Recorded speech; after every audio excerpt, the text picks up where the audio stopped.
Hello, नमस्कार साथियों। देखिए, राजस्थान चतुर्थ श्रेणी कर्मचारी एग्जाम 2025 की तैयारी कर रहे हैं सभी अभ्यर्थियों के लिए राजस्थान जीके के महत्वपूर्ण प्रश्न देख रहे हैं। और देखिए साथियों, अगर आप चतुर्थ श्रेणी की तैयारी कर रहे हैं तो चतुर्थ श्रेणी के लिए प्रश्न वेरी वेरी इंपॉर्टेंट रहने वाले हैं। ठीक है, तो आपको साथ ही साथ इन प्रश्नों के आंसर कमेंट करना है ताकि ये प्रश्न आपको कंठस्थ याद हो सके। ठीक है, और अगर आप उदयपुर लर्निंग क्लासेस चैनल पर पहली बार आए हैं तो चैनल को सब्सक्राइब जरूर कर लीजिएगा। चतुर्थ श्रेणी की संपूर्ण तैयारी आपको इस चैनल पर देखने को मिल जाएगी। तो देखिए साथियों, इन प्रश्नों की श्रृंखला में आज का जो महत्वपूर्ण प्रश्न है ये आपके सामने है। क्वेश्चन नंबर 1 इस प्रकार है, बीजक पहाड़ी कहाँ स्थित है? और ये प्रश्न सेकंड ग्रेड टीचर एग्जाम 2011 के पेपर में पूछा गया है। तो देखिए, बीजक पहाड़ी कौन से स्थान पर स्थित है? तो देखिए, इसका ऑप्शन 1 है दौसा में, ऑप्शन 2 है भरतपुर में, ऑप्शन 3 है विराटनगर में, ऑप्शन 4 है डिंग में। तो देखिए साथियों, इन चारों ऑप्शन में से बीजक पहाड़ी कहाँ पर है? तो ऑप्शन सी बिल्कुल करेक्ट आंसर हो जाएगा, विराटनगर। ठीक है, तो वेरी वेरी इंपॉर्टेंट क्वेश्चन है, जरूर याद रखिएगा। अच्छा, ये बताइएगा कि विराटनगर जो है राजस्थान के कौन से जिले में स्थित है? ठीक है, विराटनगर राजस्थान के कौन से जिले में है? कमेंट करके जरूर बताइएगा। ठीक है, चलिए तो अगला प्रश्न, question number 2, very very important question. ठीक है, बहुत ही शानदार क्वेश्चन आपके सामने है। रसिया की छतरी अभिलेख का नाम उत्कीर्ण है। तो देखिए साथियों, रसिया की छतरी ये जो नाम है, ये जो अभिलेख पर नाम उत्कीर्ण है, तो ये कहाँ पर कौन से अभिलेख में है? तो देखिए, इसका ऑप्शन 1 है नरवर्मा गोयल, ऑप्शन 2 है जोगेश्वर चौबीसा, महाराणा राज सिंह और सामंत सिंह। तो देखिए साथियों, इन चारों ऑप्शन में से जो इस प्रश्न का सही आंसर है, ठीक है, रसिया की छतरी अभिलेख का नाम उत्कीर्ण है, तो ये नाम जो है नरवर्मा गोहिल उत्कीर्ण है। तो ऑप्शन 1, ठीक है, ऑप्शन 1 इस प्रश्न का बिल्कुल करेक्ट आंसर हो जाएगा। और देखिए साथियों, ये जो प्रश्न है तकनीकी शिक्षा विभाग एग्जाम 2021 के पेपर में पूछा गया प्रश्न है। ठीक है, तो वेरी वेरी इंपॉर्टेंट प्रश्न रहेगा, जरूर याद रखिएगा। चलिए अगला प्रश्न, क्वेश्चन नंबर 3, बहुत ही शानदार क्वेश्चन है। क्वेश्चन नंबर 3, महाराणा कुंभा द्वारा रचित ग्रंथ संगीत राज कितने कोशों में विभक्त है? तो देखिए, महाराणा कुंभा द्वारा रचित ग्रंथ है जिसका नाम है संगीत राज, ये कितने कोशों में विभक्त है? और ये जो प्रश्न है पटवारी एग्जाम 2016 के पेपर में भी पूछा गया प्रश्न है। तो देखिए, इसका ऑप्शन 1 है 7 कोशों में, 5 कोशों में, 4 और 9। तो देखिए, इन चारों ऑप्शन में से इस प्रश्न का सही आंसर होगा महाराणा कुंभा द्वारा रचित ग्रंथ संगीत राज 5 कोशों में विभक्त है। तो ऑप्शन बी बिल्कुल करेक्ट आंसर हो जाएगा। ठीक है, चलिए अगला प्रश्न, question number 4, very very important question है, जरूर याद रखिएगा। ठीक है, तो इस प्रकार है क्वेश्चन नंबर 4, हरिणी महादेव मंदिर में स्थित है। तो देखिए साथियों, हरिणी महादेव मंदिर कौन से जिले में स्थित है?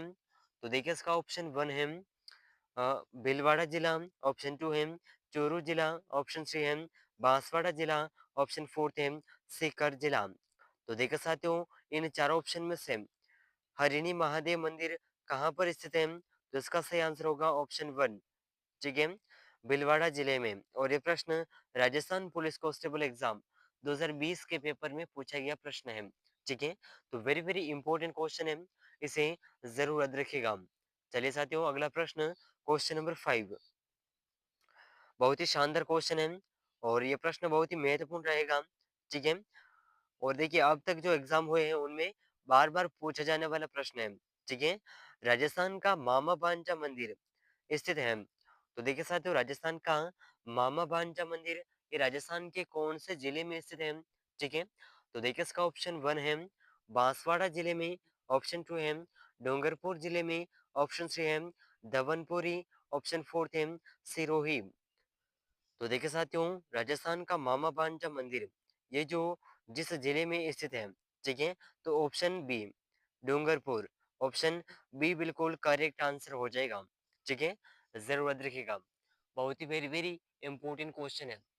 ठीक है साथियों, तो चलिए अगला प्रश्न, क्वेश्चन नंबर 6।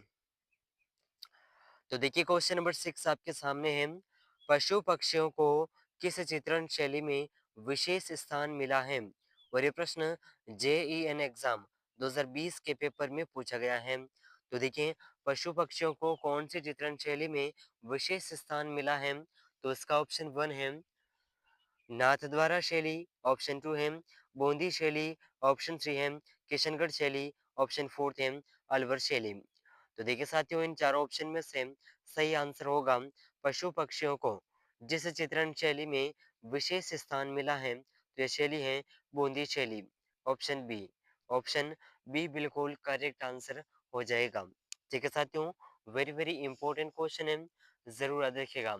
तो चलिए अगला प्रश्न, क्वेश्चन नंबर 7। चलिए तो अगला प्रश्न आपके सामने है, क्वेश्चन नंबर 7। ब्लू पोट्री को राजस्थान में किस शासक द्वारा लाया गया? और ये प्रश्न जेल प्रहरी एग्जाम 2018 के पेपर में पूछा गया प्रश्न है। ठीक है, तो ब्लू पोट्री को राजस्थान में कौन से शासक द्वारा लाया गया? तो देखिए इसका ऑप्शन 1 है महाराजा जय सिंह द्वारा, महाराजा राम सिंह द्वारा, महाराजा मान सिंह द्वारा और महाराजा भवानी सिंह द्वारा। तो देखिए साथियों इन चारों ऑप्शन में से जो इस प्रश्न का सही आंसर है, या सही आंसर हो जाएगा ब्लू पोर्ट्री को राजस्थान में राजा मान सिंह द्वारा, सॉरी, राजा राम सिंह द्वारा लाया गया था। ठीक है, तो ऑप्शन बी, ऑप्शन बी बिल्कुल करेक्ट आंसर हो जाएगा। वेरी वेरी इंपॉर्टेंट क्वेश्चन है। ठीक है साथियों, बहुत ही महत्वपूर्ण प्रश्न है, जरूर याद रखिएगा।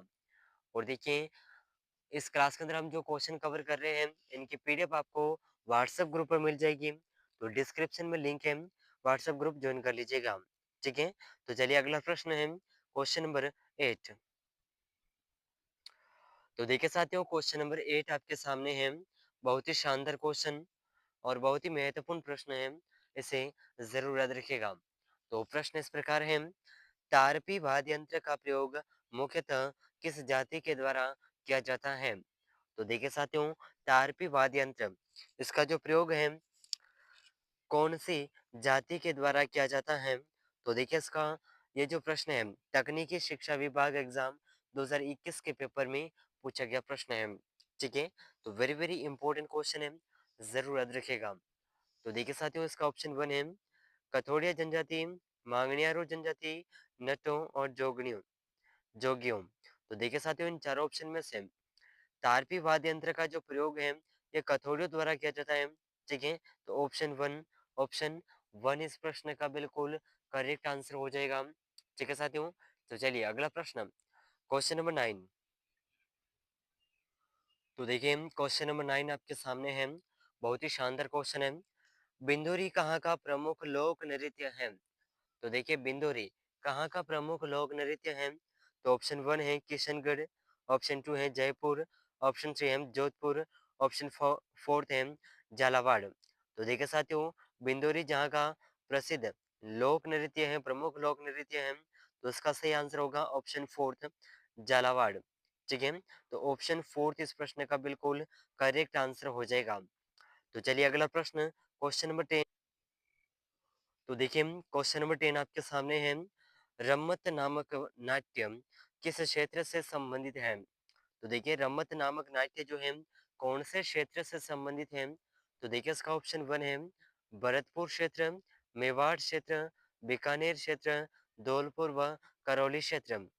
तो देखिए साथियों रम्मत जो नाट्य है यह जिस क्षेत्र से संबंधित है तो यह है ऑप्शन सी बीकानेर। ठीक है, तो ऑप्शन सी बिल्कुल करेक्ट आंसर हो जाएगा। ठीक है साथियों, वेरी वेरी इंपॉर्टेंट क्वेश्चन है, जरूर याद रखिएगा। चलिए अगला प्रश्न है क्वेश्चन नंबर 11।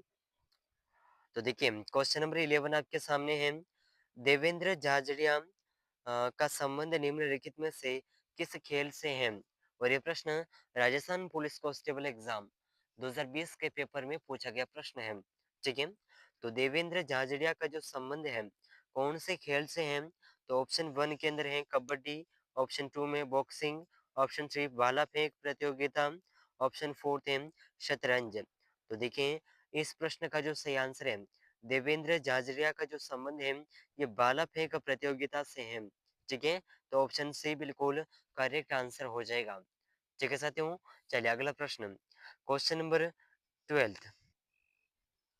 तो देखिए साथियों, क्वेश्चन नंबर 12 आपके सामने है, देवताओं के साल कहाँ स्थित है? और ये प्रश्न महिला पर्यवेक्षक एग्जाम 2015 के अंदर पूछा गया है। तो देवताओं के साल कहाँ पर स्थित है? पुष्कर में, जालारा पाटन में, नाथद्वारा में, मंडोर में। तो इन चारों ऑप्शन में से सही आंसर होगा देवताओं के साल मंडोर में स्थित है।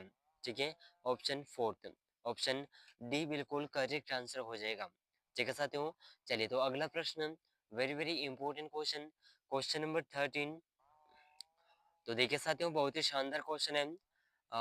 इस प्रश्न के अंदर जो पूछा गया है, प्राचीन नाम है मांड। ये जो मांड नाम है, ये कौन से जिले का प्राचीन नाम था? ठीक है, तो देखिए इसका ऑप्शन वन है जैसलमेर, ऑप्शन टू है करौली, ऑप्शन थ्री है प्रतापगढ़, ऑप्शन फोर्थ है बूंदी। तो देखिए इन चारों ऑप्शन में से मांड जो है, यह नाम जैसलमेर जिले का प्राचीन नाम है। तो ऑप्शन वन, ऑप्शन वन बिल्कुल करेक्ट आंसर हो जाएगा। ठीक है, जरूरत रखिएगा। तो चलिए अगला प्रश्न, क्वेश्चन नंबर 14। बहुत ही शानदार क्वेश्चन है, क्वेश्चन नंबर 14। ठीक है, बहुत ही महत्वपूर्ण प्रश्न है। संगत रासों के लेखक कौन है? तो देखो साथियों, संगत रासों के लेखक कौन है? तो ऑप्शन वन है जोधराज, ऑप्शन टू है नरपति नाला, ऑप्शन थ्री है दलपत विजय, और ऑप्शन फोर्थ है गिरधर आसियाम। तो देखिए साथियों, इस प्रश्न का जो सही आंसर है, ठीक है, संगत रासों के लेखक, संगत रासों के लेखक हैं गिरधर आसियाम। तो ऑप्शन फोर्थ, ऑप्शन फोर्थ बिल्कुल करेक्ट आंसर हो जाएगा। ठीक है, चलिए अगला प्रश्न, क्वेश्चन नंबर 15। मोरिया लिपि के अक्षरों के आविष्कारकर्ता किसे माना जाता है? तो देखिए साथियों, मोरिया लिपि जिसमें अक्षर टेढ़े मेढ़े होते हैं, जिसे मोरिया लिपि कहते हैं, तो उसके जो आविष्कार करता है किसे माना जाता है? और ये प्रश्न तकनीकी शिक्षा विभाग एग्जाम 2021 के पेपर में पूछा गया है। तो देखिए इसका ऑप्शन वन है टोडरमल, बांकीदास, गज सिंह, टेसिटोरी। तो देखिए मोरिया लिपि के आविष्कार करता है Todarmal, option one, option one बिल्कुल सही आंसर हो जाएगा। चलिए अगला प्रश्न, क्वेश्चन नंबर 16। हाथी महोत्सव का आयोजन किस जिले में होता है? और यह प्रश्न जेल प्रहरी एग्जाम 2017 के पेपर में पूछा गया है। तो हाथी महोत्सव का आयोजन कौन से जिले में होता है? ऑप्शन वन है उदयपुर, ऑप्शन टू है कोटा, ऑप्शन थ्री है अलवर, और ऑप्शन फोर्थ है जयपुर। तो देखिए साथियों, इन चारों ऑप्शन में से सही आंसर होगा हाथी महोत्सव का जो आयोजन है यह जयपुर में होता है। तो ऑप्शन फोर्थ, ऑप्शन फोर्थ बिल्कुल करेक्ट आंसर हो जाएगा। ठीक है, चलिए अगला प्रश्न है क्वेश्चन नंबर 17। तो देखिए साथियों, क्वेश्चन नंबर 17 आपके सामने है, निम्न में से पंचकूटा सब्जी में शामिल नहीं है। तो देखिए साथियों, ऐसा क्या है जो पंचकूटा सब्जी में शामिल नहीं है? तो ऑप्शन वन है केर, सांगरी, खिफोली, कोमट। तो इसका सही आंसर कमेंट करिएगा। ठीक है, तो ऑप्शन सी बिल्कुल सही आंसर होगा। और ये प्रश्न व्याख्याता आयुर्वेद आयुर्वेद विभाग 2021 के पेपर में पूछा गया है। ठीक है, तो चलिए वेरी वेरी इंपॉर्टेंट क्वेश्चन आपके सामने, क्वेश्चन नंबर 18। अनमोल विवाह और बाल विवाह निषेध अधिनियम सर्वप्रथम किस रियासत ने बनाया? तो देखिए अनमोल विवाह, सॉरी, अनमेल विवाह और बाल विवाह, इसका जो निषेध अधिनियम है सर्वप्रथम किस रियासत ने बनाया था? तो ऑप्शन वन है जयपुर, ऑप्शन टू है कोटा, ऑप्शन थ्री है अलवर, ऑप्शन फोर्थ है उदयपुर। तो देखिए इस चारों ऑप्शन में से जो इस प्रश्न का सही आंसर है अनमेल और बाल विवाह, इसका जो अधिनियम है ऑप्शन सी अलवर रियासत ने बनाया था। तो ऑप्शन सी बिल्कुल करेक्ट आंसर हो जाएगा। ठीक है, चलिए अगला प्रश्न, क्वेश्चन नंबर 19। वह कौन सा जिला है जहां जनजातियों का सबसे कम प्रतिशत पाया जाता है? तो देखिए साथियों, ऐसा कौन सा जिला है जहाँ पर जनजातियों का सबसे कम प्रतिशत है? तो ऑप्शन वन है चूरू, ऑप्शन टू है बीकानेर, ऑप्शन थ्री है नागौर, ऑप्शन फोर्थ है गंगानगर। तो इन चारों ऑप्शन में से सही आंसर होगा नागौर। ठीक है, ऑप्शन सी। चलिए अगला प्रश्न है क्वेश्चन नंबर 20। बेलों के गांव के मुखिया का क्या कहलाते हैं? और ये प्रश्न पटवारी एग्जाम 2021 के पेपर में पूछा गया। तो देखिए बेलों के गांव का मुखिया क्या कहलाते हैं? तो ऑप्शन 1 है पाटिल, ऑप्शन 2 है पटेल, ऑप्शन 3 है चौकीदार, ऑप्शन 4 है गमेती। तो इसका सही आंसर कमेंट करिएगा। और इस क्लास के अंदर हमने 20 महत्वपूर्ण प्रश्नों को देखा है जो कि चतुर्थ श्रेणी, बीएसटीसी और पीटीटी एग्जाम सभी प्रतियोगी परीक्षाओं के लिए महत्वपूर्ण है। ठीक है, तो इन 20 ही प्रश्नों में से आपके कितने प्रश्न सही हुए हैं कमेंट करके जरूर बताइएगा। और अगर आप चैनल पर पहली बार आए हैं तो चैनल को सब्सक्राइब जरूर कर लीजिएगा। ठीक है, तो मिलते हैं अगले महत्वपूर्ण प्रश्नों के साथ में। तब तक के लिए जय हिंद, जय भारत।